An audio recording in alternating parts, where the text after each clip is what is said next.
안녕하세요, 여러분. 2025년 5월 23일 금요일 아침 장전 매매 브리핑 시작하겠습니다. 오늘 시장 방향성보다는 선택과 집중, 그리고 테마 흐름에 대한 빠른 감각이 필요한 날입니다. 뉴욕 증시 마감 흐름부터 살펴보겠습니다. 가만 뉴욕 증시는 혼조세를 보였습니다.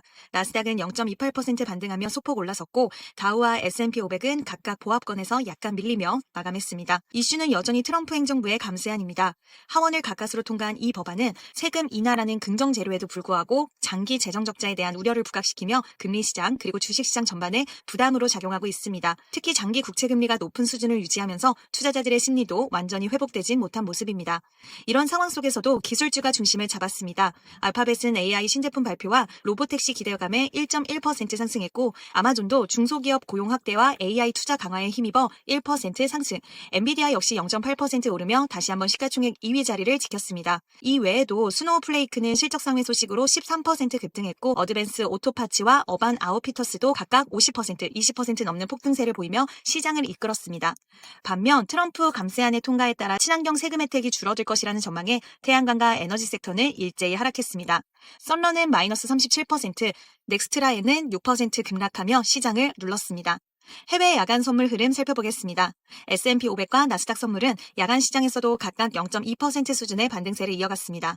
특히 AI, 로봇, 양자 컴퓨팅 관련 테마 수급이 선물 시장에도 일부 반영되는 모습이었고요. 뉴록스 기준 코스피 200 선물은 0.19% 상승했고 NDF 환율은 1,379원대로 소폭 하락 출발 예상됩니다. 금리 쪽도 안정됐습니다. 미국 10년물 국채 금리는 4.52%로 전일 대비 7bp 하락했고 달러 인덱스도 반등하긴 했지만 여전히 99선에 머물며 전체적으로는 불확실성 진정 구간에 들어섰다는 인상입니다.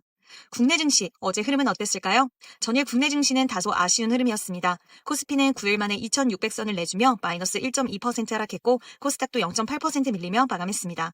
눈에 띄는 건 수급 구조였습니다. 외국인과 기관이 각각 4천억 원 이상을 순매도했고 개인 투자자만 9천억 원 가까이 매수하며 받쳐준 구도입니다.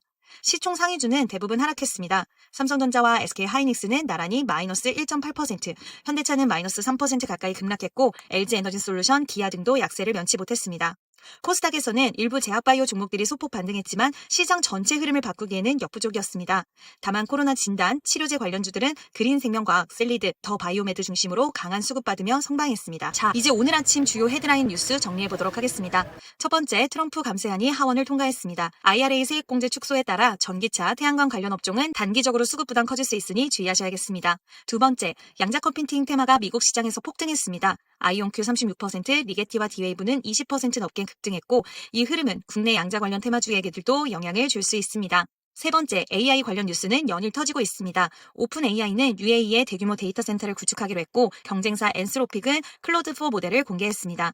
국내에선 A로봇이 엔비디아의 직접 투자 검토 대상이 거론되며 AI 관련주들이 다시 주목받고 있습니다. 네 번째는 코로나입니다. 동남아에서 재확산 조짐이 포착되며 진단키트와 치료제 종목들, 특히 셀리드, 그린생명과학, 더 바이오메드가 오늘 수급 주도주로 이어질 가능성이 있습니다. 마지막으로 삼성바이오로직스의 인적 분할이 확정됐습니다. 오늘 거래정지 들어가고 삼성 에피스 홀딩스라는 분할 신설 법인이 출범합니다. 분할 관련주 흐름 주목하셔야겠습니다. 자, 오늘의 핵심 전략 정리해드리겠습니다. 첫 번째, AI, 로봇, 양자 컴퓨팅은 오늘도 시장의 중심입니다. 미국발 모멘텀 강하게 이어지고 있으니 뉴스 연동 단기 트레이딩 구간으로 적극 대응 가능합니다. 두 번째, 2차전지 태양광 관련주는 IRA 감세 법안 통과 이슈로 변동성 확대, 당분간은 보수적으로 대응하며 수급 회복 여부를 확인해야 할 구간입니다. 세 번째, 오늘은 삼성바이오 거래 정지, 인투셀 상장일, CNC인터 유상 증자 등 이벤트성 종목들이 많습니다. 수급 급변 가능성에 유의하시고 순간적인 매수세에 휘둘리지 않도록 대응 전략 세워야겠습니다. 정리하자면요, 지수는 단기 바닥권 접근 중입니다. 하지만 반등보다 중요한 건 방향성과 뉴스 연결성, 그리고 수급 중심이 어딜 향하고 있는가입니다. 오늘도 뉴스와 수급이 만나는 지점을 먼저 읽는다면 충분히 승산 있는 흐름을 만들 수 있을 겁니다. 그럼 오늘도 성투하시고 구독과 좋아요 부탁드릴게요. 감사합니다.